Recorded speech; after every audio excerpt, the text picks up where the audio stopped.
Hi, I'm Martin Albrechtsen. Hi guys, I'm Saido Berahino.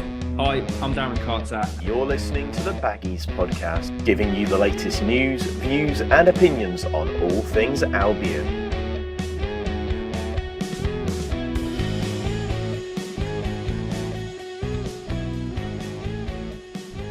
Hello and welcome back to another season of the Baggies Podcast, where, as always, we'll be giving you all the latest news, views and opinions on all things Albion. Today, we're back for a new campaign and we're here to take a look at Albion's 22-23 campaign, reviewing the summer window so far, sharing some predictions and radiating a bit of pre-season positivity needed as we head into the new campaign. And for that, we're joined by Elias Burke, the new West Bromwich Albion reporter for The Athletic. Elias, how are you doing, mate? Welcome to the show. Thank you for having me. Yeah, really good. Enjoying it. First couple of weeks really covering West Brom. Obviously, I'm an Albion fan, so it's a privilege. And I was down at the Hawthorns this weekend for the match, which was like an experience because obviously I'm used to going to the matches as a fan, and sitting in the press box and stuff was kind of overwhelming at first. It was just, a great feeling. But yeah, thank you for having me on and look forward to doing this. Yeah, it's a pleasure. And yeah, as I said, you are a boyhood fan of Albion, so you know your stuff and you know your stuff about the club, and it must be a great experience to begin covering them in such detail on The Athletic at the moment. Yeah, well, I mean, my first season ticket I think I had when I was 4. So that was it 03-04 season, and I've kept it. It was a couple of years when I was at university that I wasn't able to go as much. But I kept it until last season. So last season I was covering Derby for The Athletic, but I still had a season ticket in the Brommy Road. So whenever I could get down, I'd go. Obviously just unbelievable. And working for The Athletic, it's so good. I mean, there's so much kind of scope to explore things in greater detail and stuff, and so much license that you're given by editors and whatever else to really kind of delve into really interesting and deep stories. And as you say, doing it as a fan of your club, going around the country, following them is something that I probably would have done anyway. So being paid to do it, I can't lie, you really can't complain. Yeah, absolutely. It really is a dream role really for Albion fans. But yeah, you've been doing a great job so far. And towards the end of the episode, we'll have a little bit of a chat about what you've been sort of up to and what sort of stuff we can look forward to. But Elias, of course, you managed to catch most of these pre-season friendlies played. Always err on the side of caution with pre-season friendlies, because you never quite know whether that's going to reflect what's going to happen in the main season. But how would you assess things so far? Of course, it was a trip to Portugal that started off the pre-season, and then back to England for a lot of away friendlies, and then finishing off with this Hertha Berlin. How were things really in pre-season?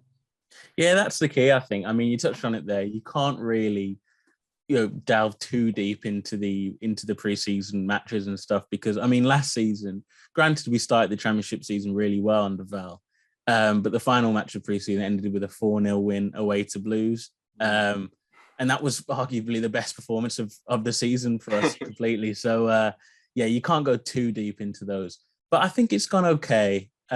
You're right, lower league opposition. Obviously, we went to Portugal at the start. It's really just about trying to get minutes in players' legs and stuff. You can really kind of see that the fitness levels have come along since those early pre-season friendlies.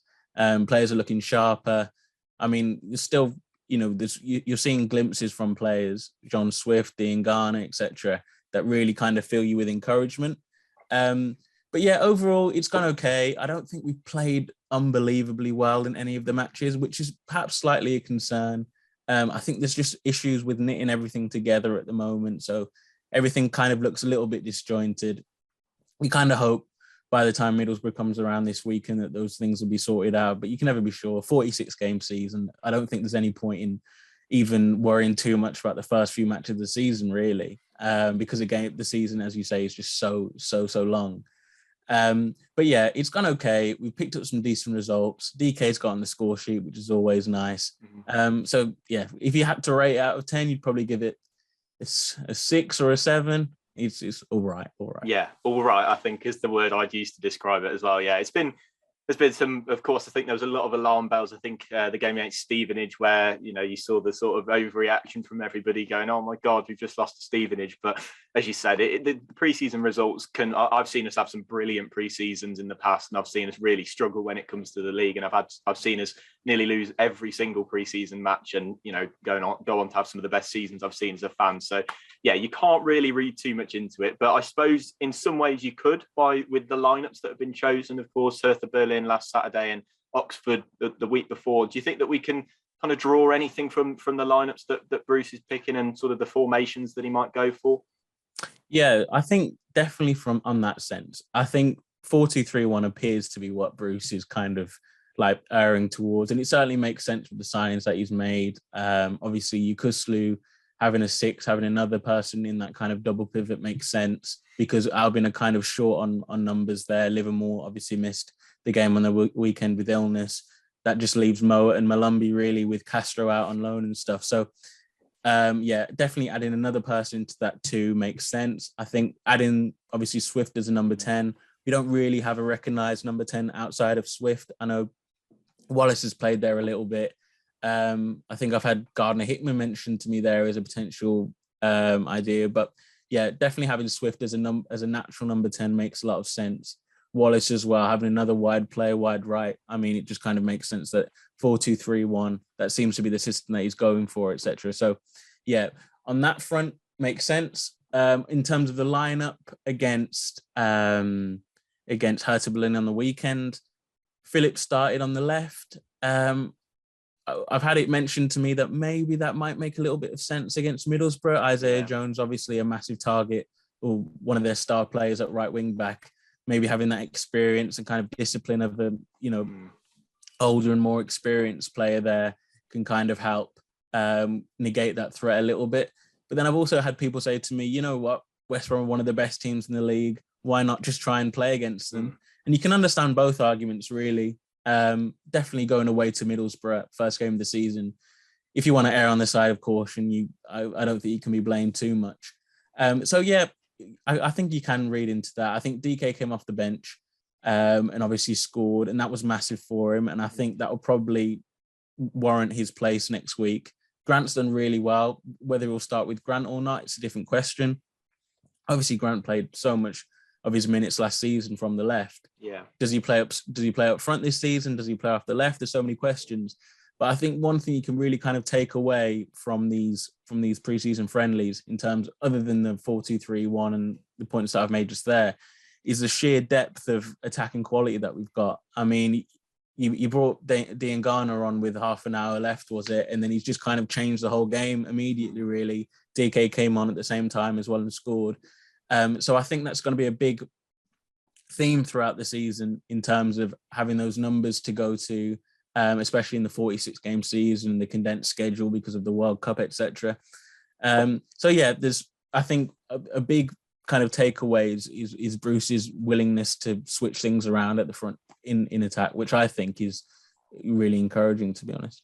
Yeah, especially with those 5 subs as well in the Championship. That's, I'm sure Ishmael would have loved to have had this because, of course, he's got like another 3 front players on the bench. And he, at Barnsley, he used to love just switching the front line on and off. So I suppose he would love that, but he's not with us anymore. But obviously, Bruce is going to love having those options with him. And I think everybody offers a slightly different thing in that front line. So I think that's always going to help with rotation. And as you said, the more condensed schedule now. And yeah, well, I suppose the transfer business, you touched on John Swift and Jed Wallace there. Of course, creativity was a massive issue for Albion last season, especially as Bruce took over and he wanted to play sort of a 4 at the back as he started with, and realised he doesn't actually have any number 10s, which I suppose, as you've touched on there, John Swift is probably going to be a massive part of. How have you rated those 2 transfers, and do you think they can solve that massive issue?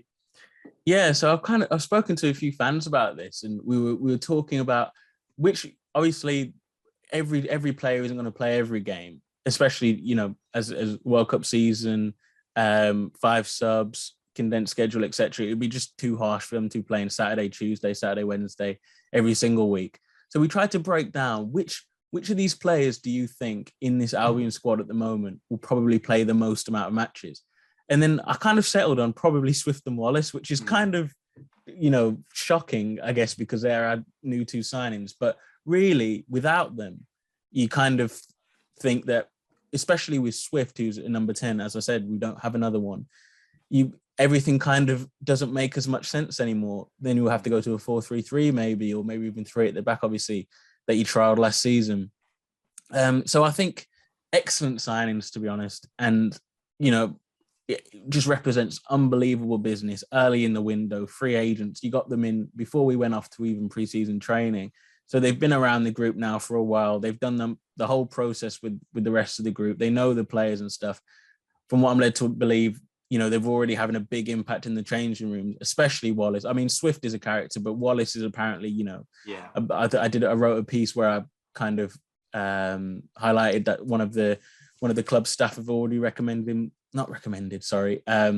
compared him, to Chris Brunt, which is obviously a massive compliment in West Brom history, I guess.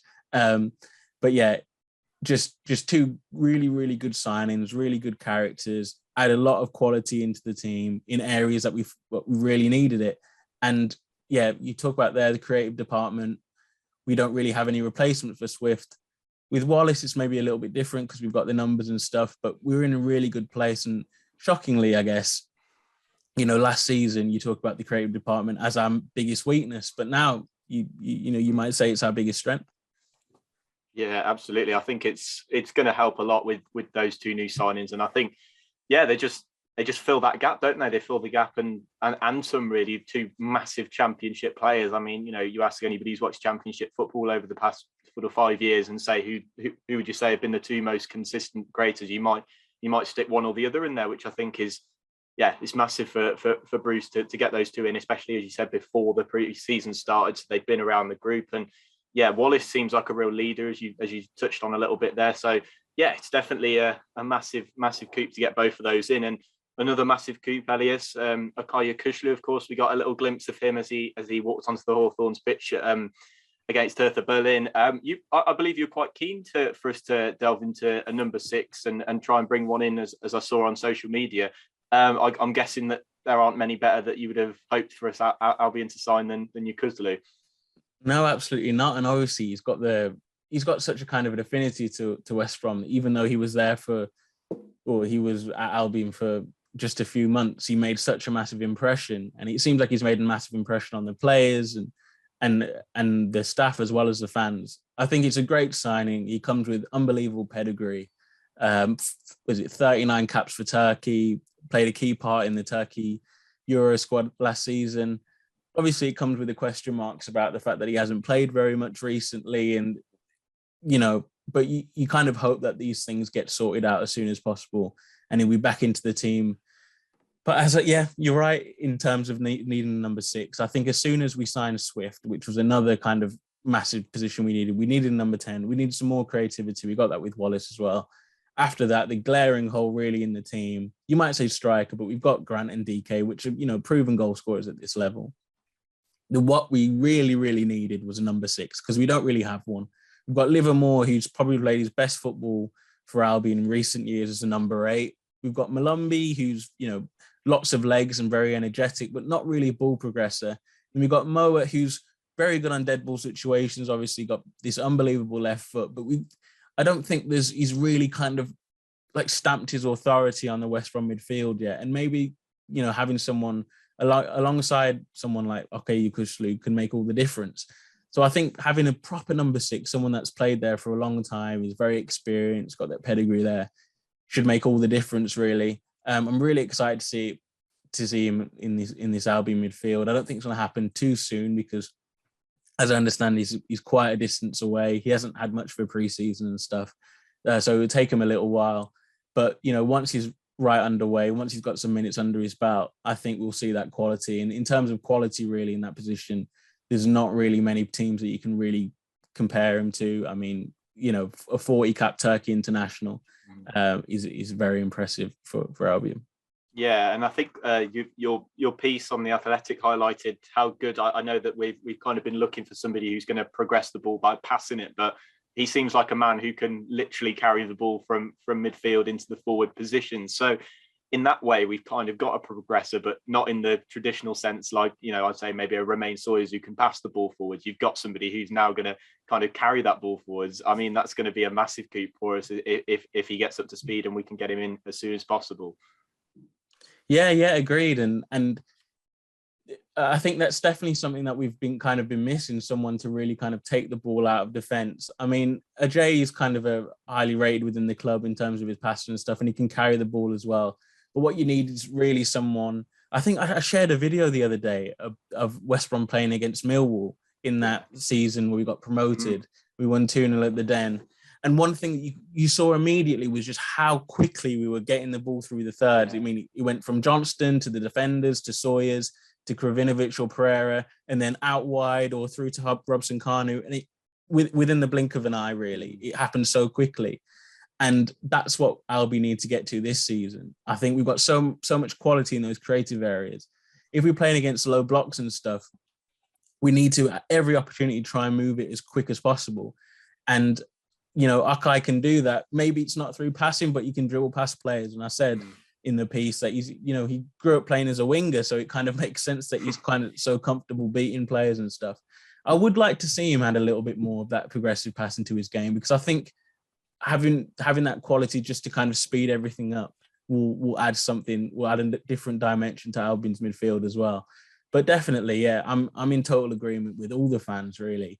It is a good signing. I know I've said that I've got my reservations and stuff, but it absolutely is a good signing. And if you would have given me Okai at the start of the window, I would have bitten your hand off. So I can't be too critical, that's for sure. Yeah, absolutely. Hopefully he'll bring back some of that form. And yeah, as you said, he's clearly got that affinity with fans. So it's really nice to have him back. It just feels right in that sense. So yeah, hopefully we can see him as soon as possible once he's up to speed. And somebody else that we're kind of hoping can bring a bit of their former self back onto the Albion pitch is Grady Diangana, who he's shown some real flashes of the player that we saw under Slaven Bilic and in that promotion season. And yeah, we got a bit of a glimpse of that against Hertha Berlin when he came off the bench and within minutes had taken it on his man and crossed the ball into John Swift for Albion's opener. But yeah, we're kind of hoping that we can see a bit more of Diangana this season. And you again wrote a piece about how to kind of unlock him as well. So yeah, he's definitely an interesting prospect, and hopefully he can be that key man again this season. Yeah, I mean, it was kind of the first question I brought up to Bruce in post-match after the match. I kind of asked him about, what's the kind of deal with Diangana really? Like, we all know he's super talented and stuff, but obviously it hasn't worked for him. Some fans have said it's because we don't play him off the left. Some fans have said that his heart is not in it since joining from West Ham and stuff. There's all these kind of theories and stuff, but there's not really a proper answer as to why we haven't seen the best Diangana since he signed permanently. And Bruce kind of agreed. He was like, yeah, it's my biggest conundrum really since joining West Brom. I think he would have been Newcastle manager at the time when he was kind of tearing up the Championship with us, Diangana obviously. And he was like, yeah, for my money, he was one of the best players in the Championship, really. Obviously, against Hertha Berlin on the weekend, you're right. He came off the bench and literally immediately changed the game. And he's done that a couple of times this season, in pre-season, sorry. So, yeah, we know he's got the talent. We know he's got all the ability in the world, really. It's just a case of what can really happen for him. Is it having a player like of Swift's quality to combine with and stuff? Will that make the difference? Is it kind of playing off the left? Is it really as simple as just putting him on the left, for example? And because obviously he has played most of his minutes really from the right. So there's so many questions, but as far as I can tell this year, it seems like he's bulked up a little bit. He's feeling more confident. He's back to that kind of that player that we saw that kind of took our breath away alongside Pereira, really. So as an Albion reporter that wants to see us get promoted and an Albion fan, I really, really wish that we see Diangana back to his brilliant best, because, I mean, frankly, it makes my job a lot easier having to watch Diangana playing really well than, struggling a little bit. So. Yeah, absolutely. And I think I thought it was a bit of a case of last season. I think he was kind of the sole, he was like the kind of, everybody looked at him as a bit of the sole creator in the side. Like, he was the one with the real raw ability. Whereas I think the season before he had Pereira, Kravinovic around him, who opposition would mark a bit more equally than last season, where I think a lot of teams, when Diangana was on the pitch, were kind of like, oh, well, he's the only one who can really create anything, so let's flock to him, let's get a couple of men over to him, and he won't be able to do anything. And I think his confidence, he's sort of drained as that went on. But I think, with Swift and with Wallace, hopefully they can kind of attract, men away from Diangana, because they're equally, if not more dangerous than him, or they could all be equally dangerous. So I think that could help a lot with kind of attracting a bit of attention away from him and giving him a little more room to run into, as we know he loves to. And another thing that could help is having a real striker to aim at, and that striker, of course, Daryl Dike, who you mentioned earlier on, and that goal against Hertha Berlin hopefully is going to do wonders for him, hopefully, with his confidence and getting on the score sheet in front of the Hawthorns faithful for the first time. Hopefully, Elias, do you hope that we're going to see kind of the best from him after, it's been a start to his Albion career, really? Yeah, I mean, literally, I think he hasn't even played a full match, really, in terms of minutes. Maybe he's played just over a full match, actually, since he's signed for Albion. Another thing that I spoke to Bruce about after the match, I mean, it's been 9 months, I think, since he's played football consistently because of, the MLS and stuff. And then he came in January, and then he had that mini pre-season and stuff. And then kind of came into the Albion starting 11 and got injured almost straight away. And, I think people have kind of criticised him a little bit during pre-season and kind of noticed his touch hasn't really been there, and he hasn't been kind of throwing his weight around in the same way that he did under Val at Barnsley. But it's just one of those things that you kind of have to give time. And, it's right that, he scored a couple of times now. I mean, the first one wasn't great. It was a bit of a scuffed effort with his left. And apparently this diving header actually came off his shoulder, which I shouldn't be spreading around everywhere because that might disappoint people. But obviously I really, really hope that we see it. And I think what also can help him as well is having that real kind of competition behind him with Grant. And I know Albion are in the market for another striker, hopefully, as well. Maybe something that will happen later on in the window, we'll see. But having someone that is proven goal scorer at this level can kind of kick him, keep that pressure on him constantly and making sure that he's always really on his game and stuff. I mean, he's shown a lot of the right attributes. Obviously, he's a really big guy. I mean, you can really notice it in person. I think it was a Stevenage match. We because obviously it's a smaller stadium and they didn't have most of the stands open and stuff. We actually went through the players' tunnel to get to the press box. And so all of the players were just kind of there doing their pre-match stretching and stuff. And DK was there on the floor doing the roller thing with his leg, the foam roller thing. And I walked past him. I was like, bloody hell, he's massive. And then again on another one was Button as well. How massive he is. He kind of shocks you. But then again on against Hertha after the match, I saw him again. He's like, this guy is quite clearly going to be a real pest to Championship defences. I mean, he scored goals at this level before. There's absolutely no reason why, with all the quality that we've got in attacking areas, that you can't do it again. I hope he does. Yeah, he came and did some warm-ups just in front of me where I was sat in the Hertha Berlin game, and it's just his calves. It was like, this is like an Olympic standard physique. I mean, he is massive. And any Championship defence facing up against Dike this season, I think there are going to be problems for them. And I mean, if he can just get those goals in sort of early on, it can boost his confidence, and hopefully we can see him kind of getting back into the rhythm of, being that proper nuisance up front that we need. But yes, you are right, Elias, he is absolutely massive. And he's going to be a pain.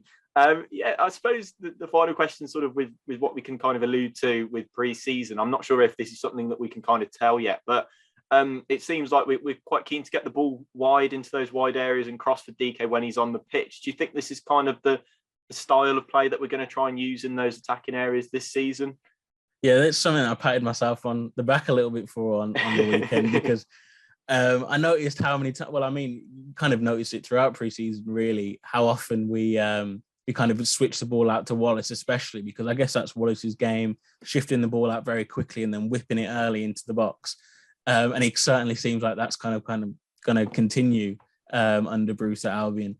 I mean, as long as it works, and absolutely, because it seems, it's reminiscent to the kind of heydays with Chris Brunt, how he'd just get the ball wide left, just shift it very quickly and then cross it. You think of the combinations he had with Lukaku and Rondon and all those kind of big strikers like Fortuné and Bednar and stuff like that. So yeah, hopefully that's something that we can replicate. Hopefully Wallace and Dike is as fruitful as some of those combinations. I certainly think it will be. And having a striker, I know he obviously plays off the left, but he's got a real kind of striker's mindset in Grant coming in late as well. Yeah. Just to kind of sweep things up or maybe get on the end of some of those far post crosses. I think that makes a lot of sense. Certainly crossing. And then obviously Diangana did something similar as well with Swift's goal. And he can, Diangana's at his best when he's taking players on the byline and beating them and whipping them low and stuff for strikers.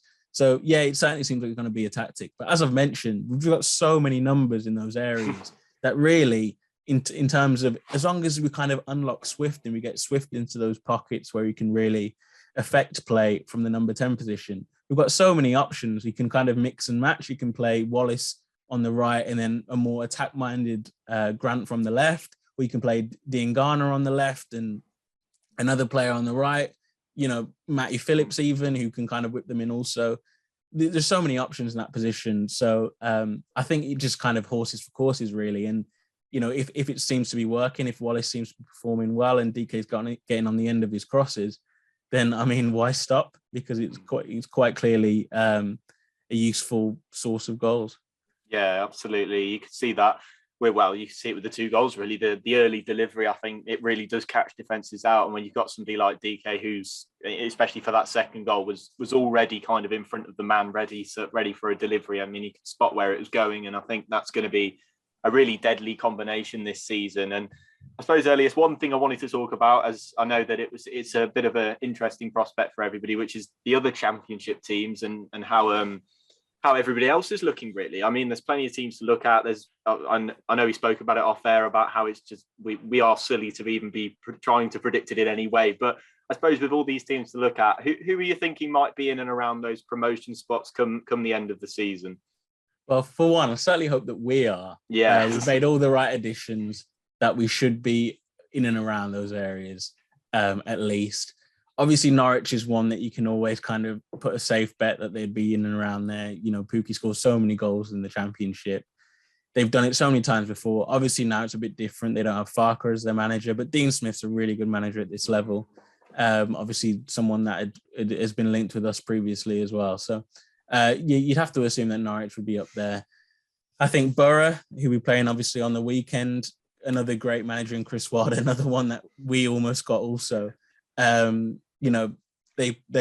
kind of just so well organised and they're so suited to the Championship and they've got quality in their team and stuff as well. Obviously, I've mentioned Isaiah Jones there, that you'd assume that they'll find a way of, being in the top 2 or the top 6 towards the end of the season. The relegated side as well, Watford, they've got, quality players. Whether they'll be able to keep it up, really, I don't fancy them as much as I did like a Fulham, for example, last year, but they're still, I imagine they'll be strong. Burnley's a bit of a weird one. I'm not sure how good they're going to be. Obviously, Vincent Kompany is a bit of a kind of untested, really, in the Championship. But Scott Twine, I thought, was a really good signing. Kind of a really unique player and a player that I assume that will make the kind of seamless step up between League One and the Championship.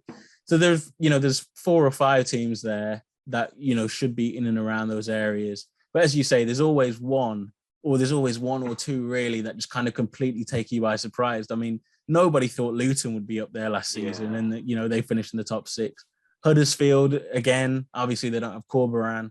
So it might be a bit different this year. And obviously they've lost a couple of their best players to Forest as well, Toffolo and O'Brien. So it might be a bit different there.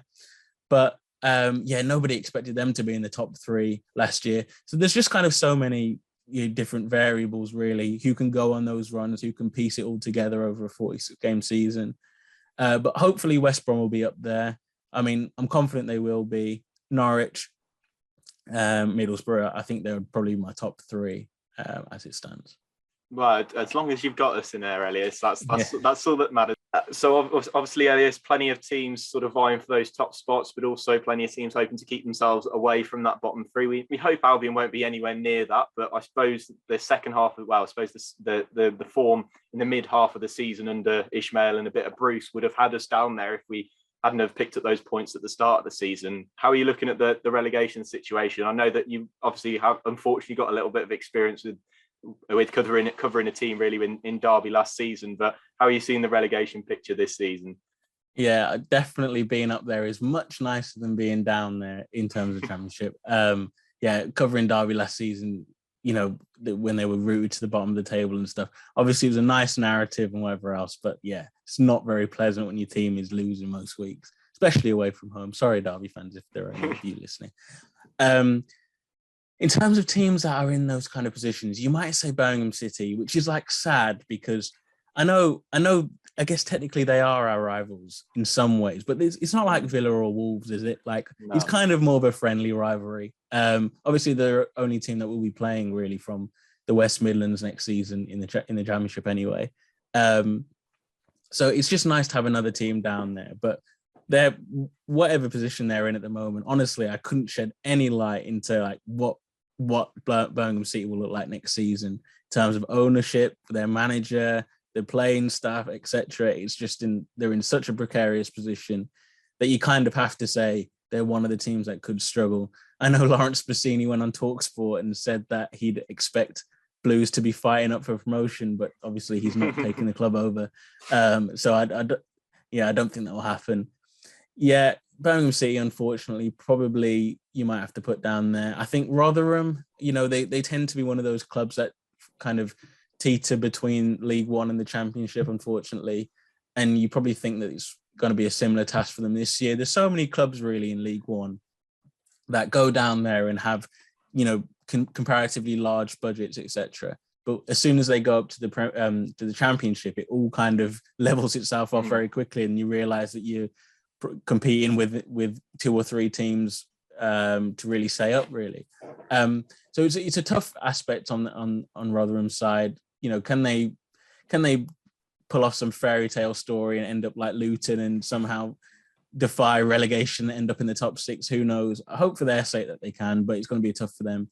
So there are two sides that you'd have to say, but there's so many teams really in the Championship that you can never kind of, in the same way that you can't predict who's going to be up there, really, you can't predict who's going to be down there. You're right in saying that Albion last season, that period under Ismail and start of the Bruce era, to be honest, we weren't picking up the points to be anywhere near the top half or the top six or even promotion, whatever. We looked more like a relegation team at times. So you never know, there could be a side there. And, we've seen double relegations happen previously as well. So, you hope for Burnley's sake that something like that doesn't happen. But, unproven manager, unproven team at this level, you can never be sure. That's not me suggesting that they will get relegated for sure. But it's just, that's the beauty of the Championship, isn't it, really? You just never know what's going to happen. Yeah, it's just, as I said, when we said it before coming on air, we were like, I said to you, we're not picking positions or anything because we'd be very, very silly to even attempt to try and get there. Cobble some teams into different positions. But Elias, if you kind of have to look at some maybe ones to watch in the league, some players that maybe you're looking forward to seeing how they get on, who are you picking for them? Yeah, I mentioned him earlier, but I think Scott Twine is an interesting one at Burnley. Obviously, he scored so many goals and provided so many assists in League One for MK Dons last season. I kind of think he's one of those like weird players that just happens to get on the score sheet very often, but like doesn't actually like impress that much. I know that sounds a bit crazy. Yeah. But he just gets in those positions where, you can score goals, then he'll hit a shot that isn't that actually well struck, but it will just find a way to sneak in past the goalkeeper. Yeah. And some players just have the happy knack of scoring goals like that. And it'd be really interesting to see if he can kind of translate that from League One to the Championship. And then obviously on West Brom's side, I'm really looking forward to seeing Diangana next season. I really, really hope he can kind of translate that pre-season form into some really, really good minutes in the Championship next year, and he can hopefully be a really key part for us. Another player also, because I've always got an interest in Finnish players because my grandma's Finnish. So I'm always kind of keeping the Finnish national team in the back of my mind. I think I think this is going to be a really interesting season for Pukki, actually, because he scored so many goals in recent years in the Championship. You know, he's kind of perennial top goal scorer contender. But now he's gone back there. He's a few years older. He seems like he's lost maybe a yard of pace. Can he do it again? I think it's going to be really interesting. It's going to be really important for Norwich's promotion season. Can Pukki do it again? Can he be up there again among the top goal scorers? Another one in that aspect, actually, is Dwight Gale, because obviously he was so good for us. And now he's a few years older. You know, does he still have the same legs? Does he still have that motivation? Can he score loads of goals for Stoke? You know, if he does, then maybe that's a massive kind of point in their favour in terms of promotion as well. So there's so many kind of different stories, but those four that I've mentioned there, I think ones that I'll be looking out for sure. Yeah, I think the Gale one's going to be, Albion fans will definitely be watching with interest. It's going to be nice because I suppose they did create a lot of chances last season by the looks of the numbers, but there wasn't really a lot of clinical finishing going on for Stoke. So I suppose if you're going to pick anybody, you'd pick the guy who scored, 25 goals or whatever it was a couple of years ago. But he has, as you said, he hasn't played that much. He hasn't really got that sort of match sharpness. It's going to have to be driven into him a little bit throughout pre-season. And yeah, it's going to be interesting to see how Gale gets on. I'm looking forward to seeing a couple of the other Burnley lads, actually, the new signing. Josh Cullen's one that really catches my eye. He was really good for Anderlecht last season, and I'm surprised he's taken a Championship move. I thought he'd end up maybe going to the Premier League or something like that with maybe somebody like Nottingham Forest, who I know have been in the market for some midfielders. But he's one that strikes a bit of interest for me. And Luke McNally at the back, I think, who did very well for Oxford last season in his first League One season as well, I think really interests me. Burnley just interests me this season. As you mentioned, it could really go either way for them. Obviously relegation, it looks a bit of a way off for them, but still, you've seen it before. You've seen unproven manager, quite a few, lower league players coming into their side. It's going to be interesting to see how they get on. But those are a couple that I'd like to pick out, along with, of course, the Gale interest will be really interesting to see. But yeah, I think the Championship, as always, is going to hot up to be an exciting prospect and definitely very unpredictable. But one thing, Elias, I'm going to have to make us do is predict a bit of Albion's season, because I think it'd be silly not to. But as I said, it's going to be interesting for us, and hopefully we'll be up there. But of course, top scorer is an interesting one. Karlan Grant was last season top goal scorer with 18 goals, and he really impressed in the finishing department. I think a lot more than a lot of us would have expected after seeing him in the Premier League. But he really came to life, especially on the left side of that front three under Ismail. How are you feeling about Albion's top scorer? I've got a feeling that there might be a certain person in mind for you. Yeah, I hope it's Dike. I really, really hope it's Dike. And I hope, kind of on a personal level as well, that he starts really well and he can score some goals before the World Cup and get himself into that US squad. And then obviously have a terrible World Cup against England, and, have loads of chances and spurn them all, and when we beat them 5-0, etc. But I really hope he scores some goals before the World Cup and make sure he gets into that squad. And then obviously from there, and then fire us to promotion. So I want to go with Dike as my top goal scorer favourite. Let's say he ends up with 20 goals, get 15 from Grant, have Wallace chip in with 10, Diangana chip in with 10, and I think we'll be on our way to promotion if that's the case. Yeah, that's dynamite. That is. I mean, that's like, yeah, it completely it shares around that sort of Gale Rodriguez partnership into 3 or 4 different outlets, which is good. I'd go for Dike as well. As you said, on a personal level, he's had a real tough time since joining us. You just hope that he can, firstly, stay fit, which is obviously the main thing, but also secondly, start getting some goals and start showing everybody the Championship player that I think we all saw at Barnsley, and we know that he could be, especially with all the creativity around him. So yeah, Dike, I'm looking forward to seeing him. And Elias, are you going for a different name for a player of the season than Dike? Is there somebody else that you think you might see in that would get that award at the end of the season? I know I've mentioned Grady a little bit as well, so it'd kind of be remiss to put him up there. But I think Swift is going to have a really good season for us this year. Obviously, providing he stays injury-free, which has obviously been a bit of a concern for him in recent years. But I really do hope that it's going to be a massive season for Swift, because he's got all the ability. I mean, you can see that in pre-season. In so many instances where he's kind of received the ball on the half turn and played some unbelievable passes. I think it was Stevenage, the first one, that kind of passed on the outside of his left foot, and it kind of just showed everyone, okay, this is a player that we've got now with real quality. And obviously going from last season where we were kind of so missing in that department, having someone with that kind of quality, I think, can kind of just knit everything together in front of the front three and just kind of make sure that we really are kind of competing at the top of the division. So Swift, let's say we get 8 goals and 13 assists out of John Swift, and I think he's good enough for my player of the season for sure.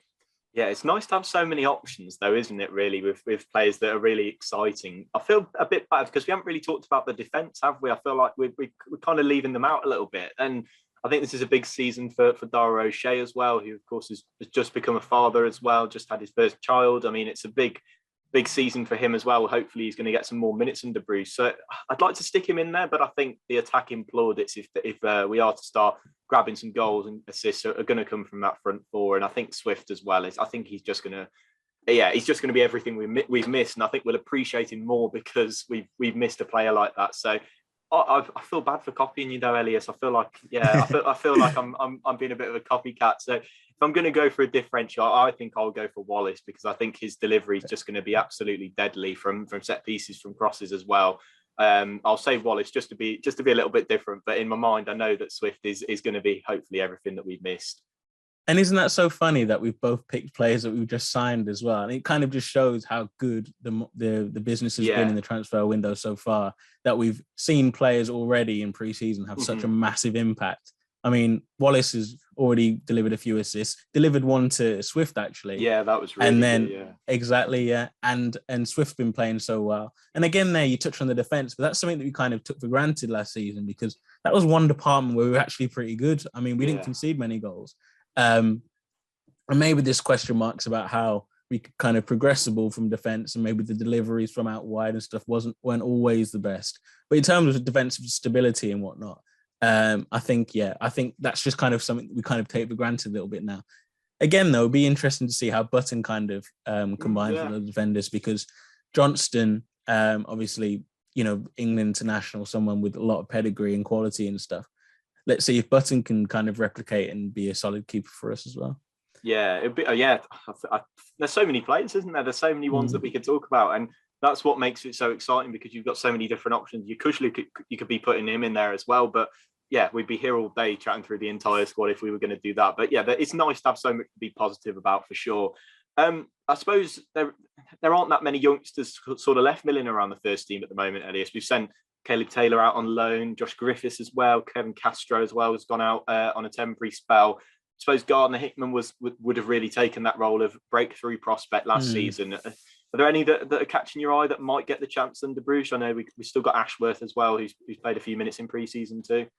Yeah, and obviously he scored that great goal in Portugal. I know he's highly rated, and obviously I know Caleb was super highly rated as well, but obviously he's gone out on loan. I think Ingram is maybe one, because we were lacking in depth a little bit at right back. And Furlong, he can't play 46 matches this season, especially all these Saturday and Tuesday matches and stuff. So maybe Ingram comes in, then maybe it's Gardner Hickman at right back. But I think there's an opportunity there for him. I know he's been linked away on loan, and there's a bit of interest.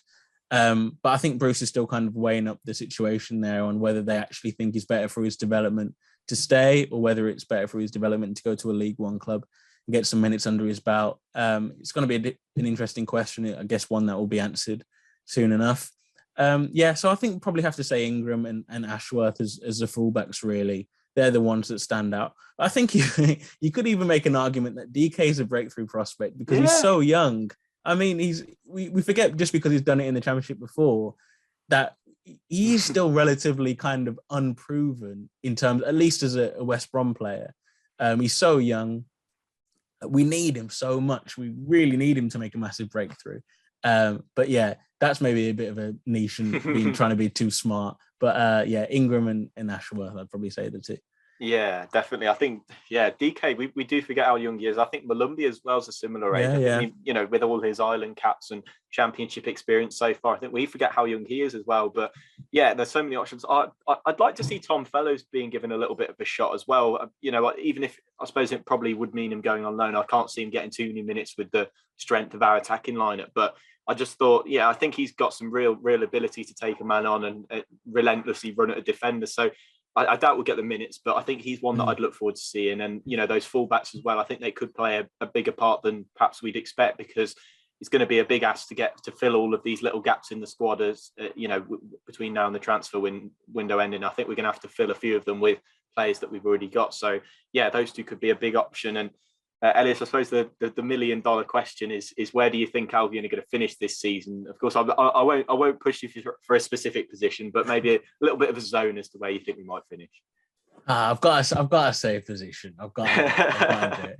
Everyone has to. It's really irritating on pre-season when you go like pre-season prediction shows or previews, and the person will say, "I don't make predictions," but he'll be like, "Well, you're on it to make a prediction, aren't you? So you got to do it."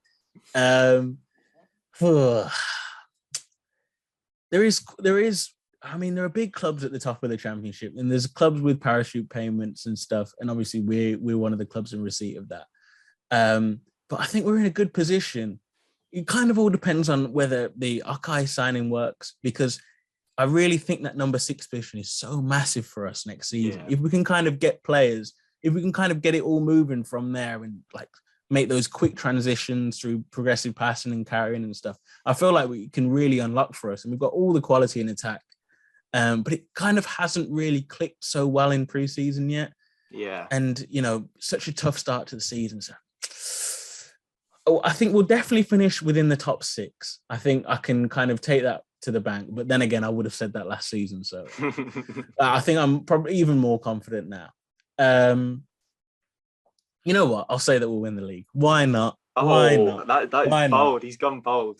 No, We're I don't going to mind win the that. league. Don't mind that. We're going to win the league. I will take that. I was going to say something like a 3rd or 4th, if I'm honest. Yeah. I was going to go for something like that, because I think Norwich and Middlesbrough personally are the top 2 sides in the division. Hopefully, I think going into next season. But I think hopefully, I've got a feeling we might sneak in there. But I think I'll be reserved. I'll say 3rd. I said 5th. I said 5th last season, so we can't get much more further away than that. But I'm winning the league, Elias. That's a big claim from you, mate. Yeah, well, I had 3rd or 4th in my head, and then I thought 2nd. I was like, if you're going to say 2nd, you may as well just say 1st. So we're going to win the league. Why not? Yeah, well, I'm loving the positivity. This is exactly what we need going into the new season. But Elias, to kind of round off and have a look at sort of what's to come. The window's still very much open. Of course, we've had these 3 big signings who are likely to be the marquee signings of the window, if we're honest. And of course, some youngsters out on loan as well. Are we looking at outgoings before incomings still, do you think? Yes, that's kind of been a message from the club. I mean, that was a message from the club before the Ake signing. So you never know. There could be opportunities that present themselves that happen before outgoings, really. But that's probably that. As I say, that's the message coming out of the club, and we've definitely got a bloated squad. We've got lots of bodies in there. Whether there is enough quality in many positions, that's a different matter. Yeah. And to be fair, I think there is. I think there's enough there, actually. I think one area that you really kind of look for, other than the fullback department, so obviously the understudies are kind of young and inexperienced, and it would make sense, I think, to try and find some decent backups there. But I think in striker position as well is a bit of a question. I know obviously we've been linked with Cameron Archer. I think I've heard the Armstrong links as well recently, the one from Southampton, over the past couple of days. And obviously if we could sign them, that would be great. But it kind of all depends on how Dike starts the season, because if he starts the season with a goal against Middlesbrough, a decent performance against Watford, etc., then I think those kind of calls for a striker will kind of dissipate very quickly. So many matches, and obviously he's been out of action for so long and struggled with fitness and stuff.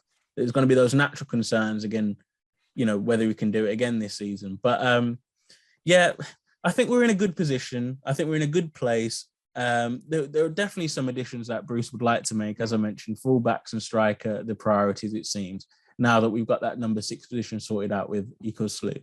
But those are the areas. But I think in overall, I think on those 3 signings that we made, I think he'd be content with the squad. Though, he'd be super happy if we could have 1 or 2 more arrivals.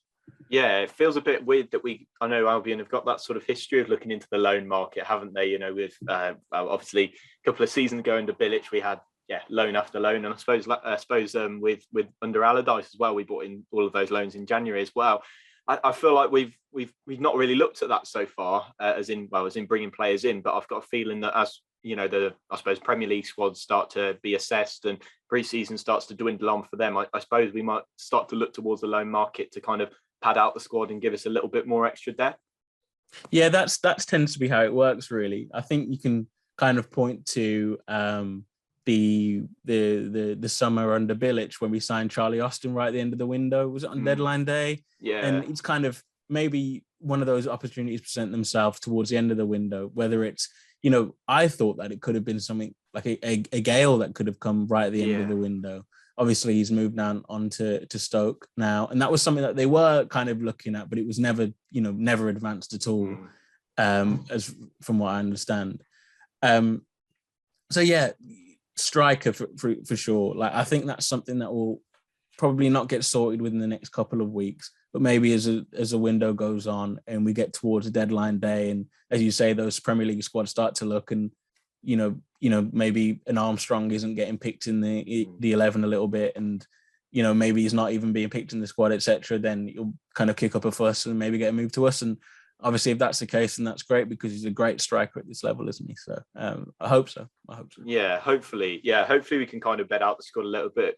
But as you said, if we finish the window now, I'm not complaining at all. They're three, top tier Championship quality signings that we bought in for free. I know that they'll be on a bit of big wages in comparison to the rest of the squad, but you look at it and you'd say that that's pretty good business. But Elias, it's been a whirlwind of a prediction sort of episode, but it's been a pleasure to have you. Before we kind of let you go, is there anything coming up on the Athletic? Anything you've done recently that you think Albion fans might enjoy reading? Yeah, thanks, Lou. It's been really good, really fun to do this preview with you, and kind of like collate everything that I've kind of seen over pre-season and stuff, and then look forward to the season. I'm really, really looking forward to it. In terms of what I've been writing on the Athletic, I did a piece over the weekend on Yokuslu that went up on Monday, so that would have been a few days ago.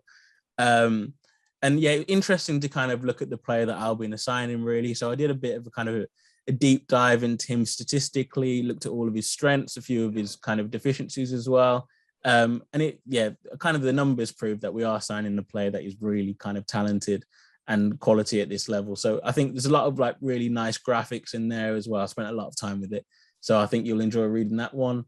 I think a column's going to come out recently within the next couple of days as well on Steve Bruce and kind of the pressure that I think he's under a little bit as well. It's a big season for Bruce. Over 1,000 games as club manager. Does the fire still burn for him? Can he kind of alter this squad that was so kind of focused towards Val ball and stuff? Can he turn it into a team that can perform, win matches and play nice football and stuff? So those are questions that I want to look to answer in that. I think that'll be a nice read. Yeah, there's going to be lots of stuff to come over the next few weeks as well. I'm really looking forward to it. And the big kind of piece that I've done since becoming the Albion correspondent was the interview with Romain Sawyers. Yeah. And if you haven't checked that one out, I think that's a really, really good read. And, big thanks to him as well, because he kind of bared it all out to me. So, yeah.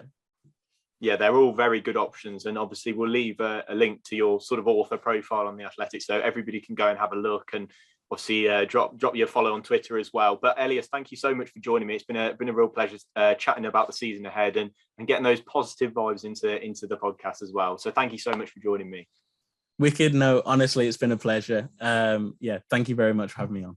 Yeah, it's been a pleasure. And thank you to you, listener, for joining us as well. Remember that you can find us on all your podcast platforms, or if you fancy watching on YouTube, then that's also an option if you just search the Baggies Podcast and leave us a nice little review as well if you've enjoyed the episode. But yeah, there'll be podcasts coming thick and fast now we finished the summer break. And yeah, looking forward to the season ahead. But yeah, thank you very much for listening, and we'll see you in the next one. Goodbye.